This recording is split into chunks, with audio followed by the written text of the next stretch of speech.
Latest எபிசோடுகளை விளம்பரங்களே இல்லாமல் காணுங்கள்.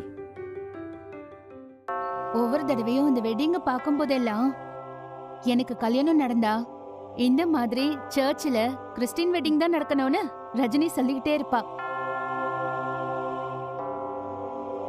பாத்திபா, இதுதான் உன் லிஸ்ட்ல இல்லாத ரஜினியோட ஆசை. ஓ, நீங்க பார்த்திபன் கிட்ட விஷயத்த சொல்லாம கூட்டிட்டு வந்தீங்களா? வழக்கமா பார்த்திபன் தான் எங்க எல்லாருக்கும் சர்ப்ரைஸ் எல்லாம் கொடுப்பான். அவனுக்கு நாங்க சர்ப்ரைஸ் கொடுக்க வேணாமா? அதான். ஓ, நீங்க கொடுத்ததுக்கு பேரு சர்ப்ரைஸா? ஷாக்குண்ணே. அதுலயும் சொன்னீங்க பாருங்க ஒரு லவ் ஸ்டோரி. எப்பா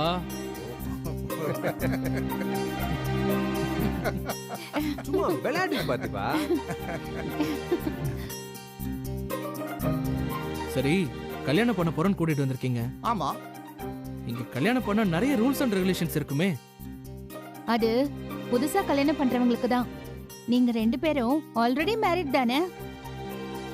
ரஜினியோட ஆசைக்காக எங்க ஆசைக்காக மோதிரம் மாத்திக்க போறீங்க.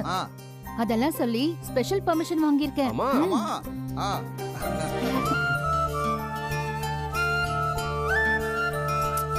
அப்படி பார்க்காத பார்த்திபா. அது இவங்க எல்லாரும் சொன்னாங்கன்னு தான். ஆனா உனக்கு வேண்டான்னா வேண்டாம். ஓ, அவன் வேண்டான்னு வேற சொல்லுவானா? அவன் டேய் வேண்டான்னு சொல்லுவேன். ரஜினியோட ஆசைகளை எல்லாத்தையும் நிறைவேற்றணும்னு நினைச்சவனே இவன் தான். இது ரஜினியோட ஆசைன்னு தெரிஞ்சதுக்கு அப்புறமும் இவன் இப்படி நிறைவேற்றாம இருப்பானா? என்னடா? சரி, நிறைவேத்துறேன். வெக்கப்படுறான் போல. அப்புறம் என்ன, மாப்பிள்ள ரெடி. இப்படியே நின்னு பேசிட்டு இருக்காம பொண்ணை ரெடி பண்ணி கூட்டிட்டு வாங்க. ரெடி பண்ணி கூட்டிட்டு வரோம். சீக்கிரம் போங்க. போங்க.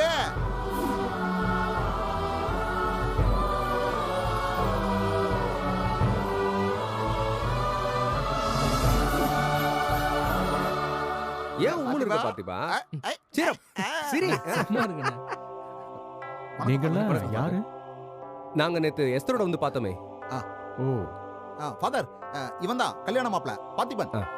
வணக்கம் வணக்கம் father. God bless you. God grace. Jesus கிரைஸ்டோட ஆசீர்வாதத்தோட உங்க லைஃப்ல இப்படி ஒரு ஹாப்பி மூமெண்ட் நடக்கணும்னு இருக்கு. இதையே காரணமா வச்சு ரொம்ப வருஷம் கழிச்சு எஸ்தர் இங்க வந்திருக்காங்க. கடவுள்கிட்ட நல்லா ப்ரே பண்ணிக்கங்க. நானும் உங்களுக்காக ப்ரே பண்ணிக்கிறேன். அவங்க வந்தா சொல்லுங்க. சரிங்க. நாங்க வரோம். வாங்க போலாம்.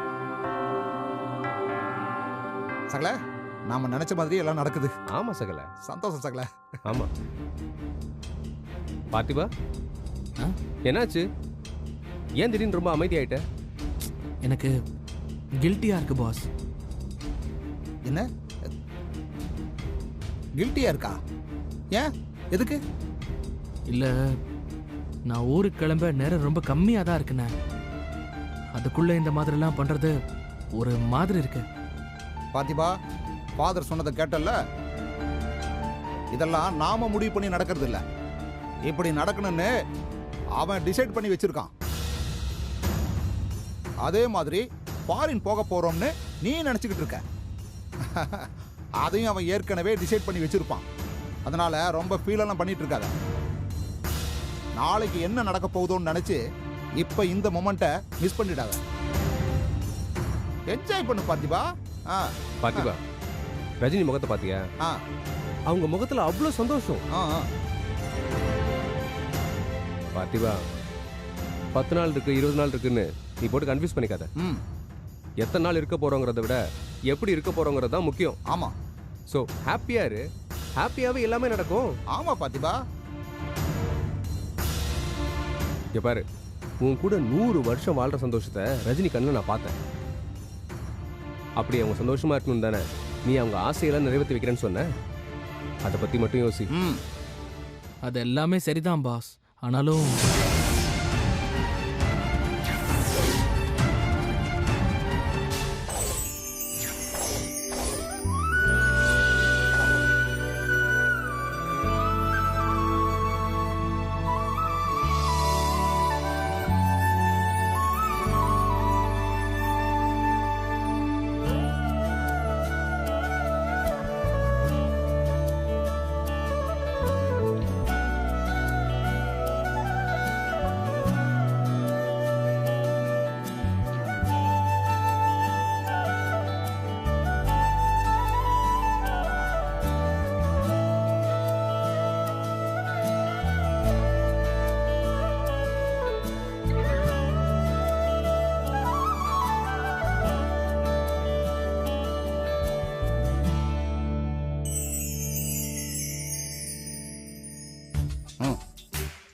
சகல இவ்வளவு நேரம் கில்ட்டி கில்ட்டின்னு சொன்னவன் இப்ப ரஜினியை பார்த்ததும் அப்படியே பல்ட்டி அடிச்சிட்டான் பாத்தீங்களா? திறந்த வாயை மூடாம எப்படி பார்த்துட்டு இருக்கான் பாருங்க. ஆமாண்ணே, பார்த்திபன் லேசுப்பட்ட ஆள் கிடையாது.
ரஜினி கூட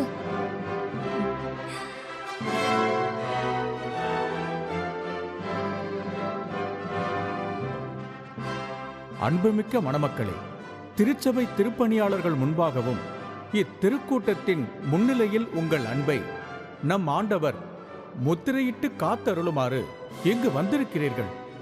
உங்கள் அன்பை கிறிஸ்து நிறைவாக ஆசீர்வதிக்கின்றார்.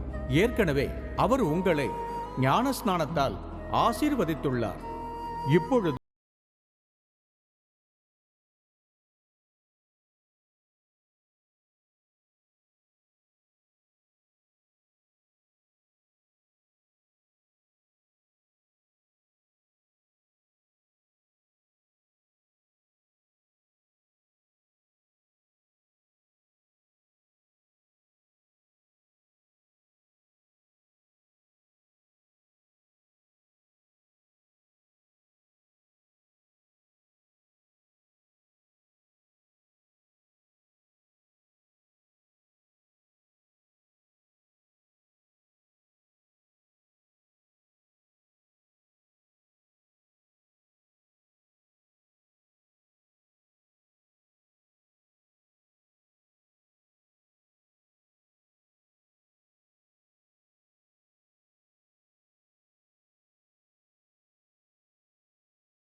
என்னை ஒப்புக் கொடுக்கிறேன் என்று தேவனுக்கு முன்பாக உறுதியளிக்கிறேன்.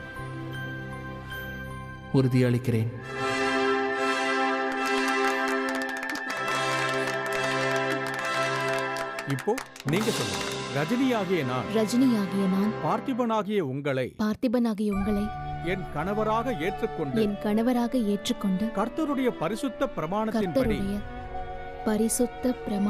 நன்மையிலும் தீமையிலும் வாழ்விலும் தாழ்விலும் சுகத்திலும் சுகவீனத்திலும் எல்லா நிலையிலும் உங்களை நேசிக்கவும் உங்களுக்கு கீழ்ப்படியவும் என்னை ஒப்புக் கொடுக்கிறேன் என்று தேவனுக்கு முன்பாக உறுதியளிக்கிறேன். திருச்சபையின் முன்னிலையில் நீங்கள் தெரிவித்த இந்த சம்மதத்தை ஆண்டவர் கனிவுடன் உறுதிப்படுத்தி தம் ஆசையை உங்கள் மீது நிறைவாய் பொழிந்தருள்வாராக. இறைவன் இணைத்ததை மனிதன் பிரிக்காதிருக்கட்டும். ஆண்டவரே, உம் அடியார் இவர்களையும் இவர்களது அன்பையும் ஆசீர்வதித்து புனிதப்படுத்தி அருளவும். இந்த மோதிரம் இவர்களுக்கு பிரமாணிக்கத்தின் அடையாளமாய் அமைந்து ஒருவர் மீது ஒருவர் கொண்ட ஆழ்ந்த அன்பையும் நினைவூட்ட வேண்டுமென்று எங்கள் ஆண்டவராகிய கிறிஸ்து வழியாக உம்மை மன்றாடுகிறோம்.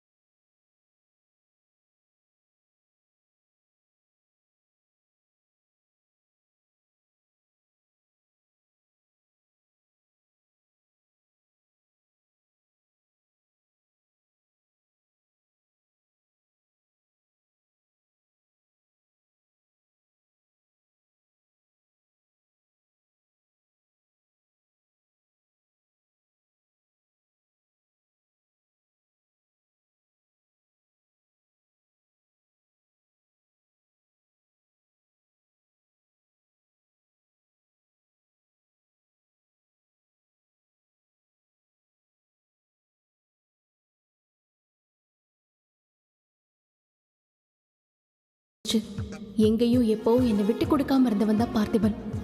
மனசார என்னை சந்தோஷமா சிரிக்க வச்சவன் அவன் தான். ஆனா என் குடும்பத்துக்காக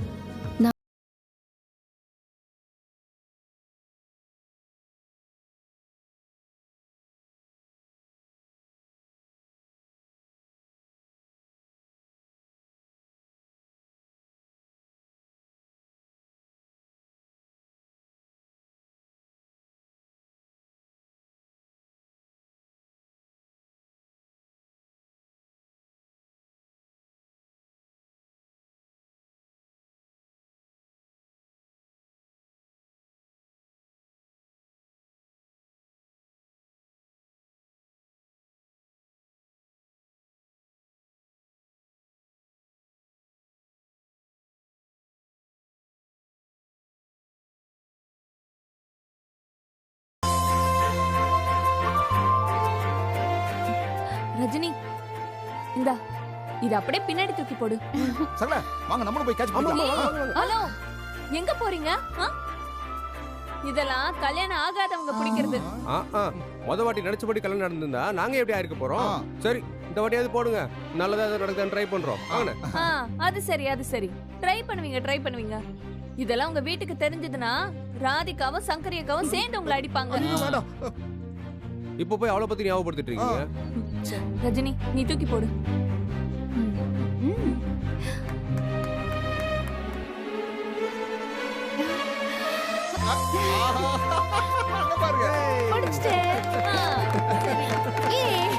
நான் தான் பிடிச்சேன். அப்ப எனக்கு தான் கல்யாணம். என்ன பார்த்திபன், கல்யாணம் பண்ணிக்கலாமா? ஏய் ஐயோ அவனை பாருங்களேன். ஏய் இவனை பாருங்க. டென்ஷன் ஆகாதீங்க.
அம்மா, எதுக்கு சிரிச்சீங்க?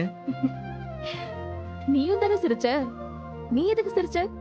நம்மளோட இந்த தேர்ட் நைட்டை நினைச்சு சிரிச்சாங்க. புரியல. அது தேர்ட் டைமா நமக்கு ஃபர்ஸ்ட் நைட் அரேஞ்ச் பண்ணிருக்காங்கல்ல, அதை நினைச்சு சிரிச்சேங்க. ஆமா இல்ல. முதல்ல ஏற்பாடு பண்ணப்ப 2 பேருமே வாழ்க்கைய ஆரம்பிக்கலாம்னு தான் நினைச்சோம்.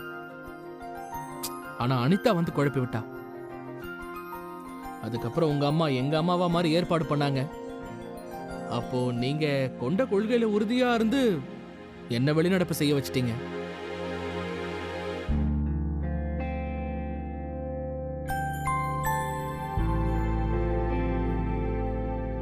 ஆனா இப்போ உங்க மனசுல என்ன இருக்குன்னு எனக்கு தெரியல. என் மனசுல என்ன இருக்குன்னு உங்களுக்கும் புரியல. 2 பேரும் இதுக்கெல்லாம் தயாராகவும் இல்லை.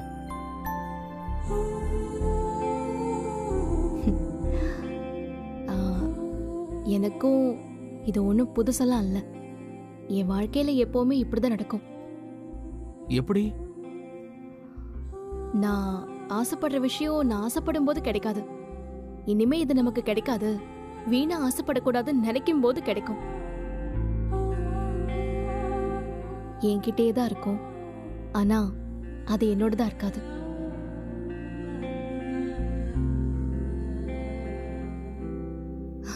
பொம்பளை பிள்ளைங்களுக்கு அப்பானா பிடிக்கும்னு எல்லாரும் சொல்லுவாங்க. ஒரு காலத்துல நானும் அப்படிதான் அவர் மேல ரொம்ப பாசமா இருந்தேன். அப்புறம் அப்பாவே இல்ல, அவர் போயிட்டாரு. அதான் திரும்பி வந்துட்டாருல்ல. வந்துட்டாரு. இப்ப அவர் இருக்காரு. ஆனா ஏன் அப்பாவா இல்ல. எனக்குன்னு குடும்பம் இருக்கு, கூட பிறந்தவங்க இருக்காங்க. ஆனா என்ன புரிஞ்சுக்கிட்டு என்னை உண்மையா நேசிக்கிற ஒருத்தர் கூட இந்த குடும்பத்துல இல்ல. இதுதான் நம்ம வாழ்க்கை. எப்படி இருந்தாலும் இந்த குடும்பம் போதும். எனக்குன்னு ஒரு குடும்பம் வேண்டான்னு முடிவெடுத்த நேரத்துல அரவிந்த் வந்தான். காதலிக்கிறேன்னா வேண்டவே வேண்டான்னு இருந்த என் உறுதியை உடைச்சு கல்யாண பேச்சோட இந்த வீட்டுக்குள்ள வந்தான். சரி, நமக்கும் ஒரு வாழ்க்கை அமைய போதுன்னு கொஞ்சம் லேசா சந்தோஷப்பட்டேன். அடுத்த நிமிஷமே அது இல்லைன்னு ஆயிடுச்சு.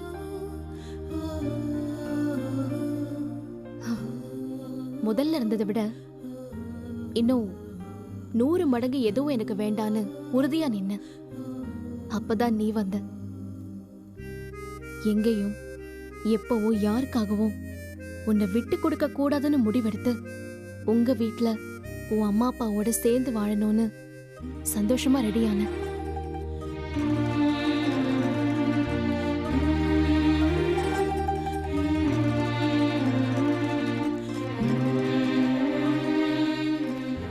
ரஜினி,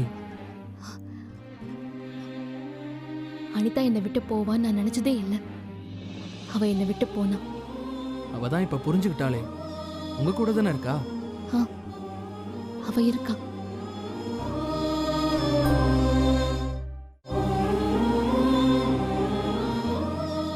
நீயும் இருன்னு சொல்லுங்களேன். நீங்க சொன்னா நான் இருக்க மாட்டேனா? கொஞ்ச நாள் விலகி இருக்கலாம் தான் நான் நினைச்சேன். ஆனா நீங்க என்ன போகாதான் நிறுத்தி இருக்க கூடாதா? மொத்தமா போயிடுன்னு டைவர்ஸ் கொடுக்க முடிவு பண்ணிட்டீங்களே. இப்ப கூட நானும் உன் கூட தான் இருக்கேன்னு உன்னால சொல்ல முடியலல்ல. நான் இருன்னு சொல்லிடக்கூடாதுன்னு தானே என்கிட்ட சொல்லாமலேயே எல்லா முடிவையும் எடுத்திருக்கேன், டைவர்ஸ் வரைக்கும்.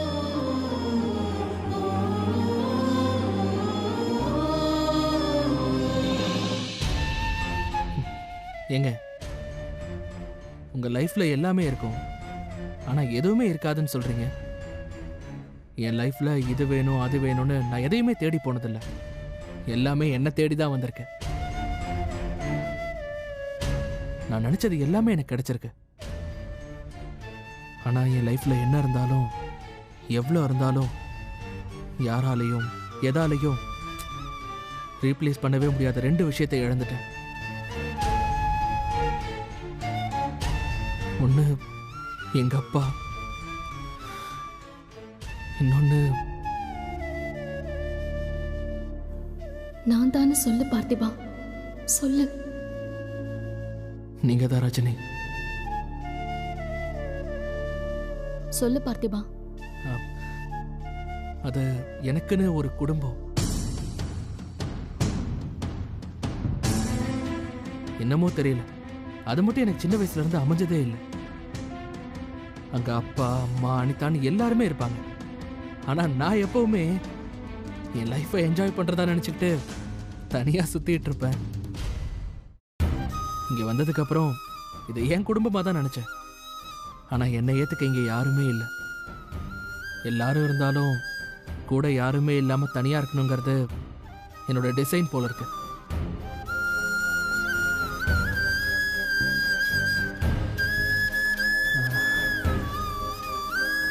போதும்ல?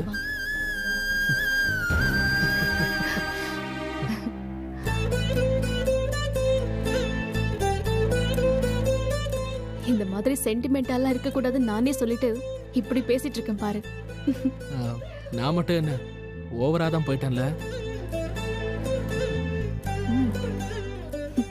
சரி, உங்க ஃப்ரெண்டுக்காக கல்யாணம் பண்ணியாச்சு, இந்த ஏற்பாடையும் அக்செப்ட் பண்ணியாச்சு, வந்தாச்சு. இன்னைக்கு என்ன வெளியில துரத்திட மாட்டீங்களே? இல்ல இல்ல மாட்டேன்.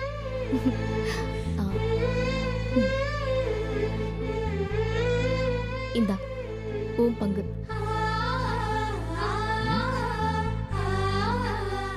என்ன பாக்குற? போன தடவை ஞாபகம் இருக்குல்ல, எனக்கும் பங்கு இருக்குன்னு எடுத்துட்டு போனீங்க. ஹலோ, அது போன தடவை. ஓ, இப்போ உங்க ஃப்ரெண்டை நான் கஷ்டப்பட்டு தேடி கண்டுபிடிச்சு கொண்டு வந்ததுனால தான் இதெல்லாம் நடந்திருக்கு. அதனால உங்களுக்கு ஷேர்லாம் கிடையாது, மொத்தமா எனக்கு தான். ஏய் ஓகே, யாருக்கும் கிடையாது, இதெல்லாம் எனக்கு தான்.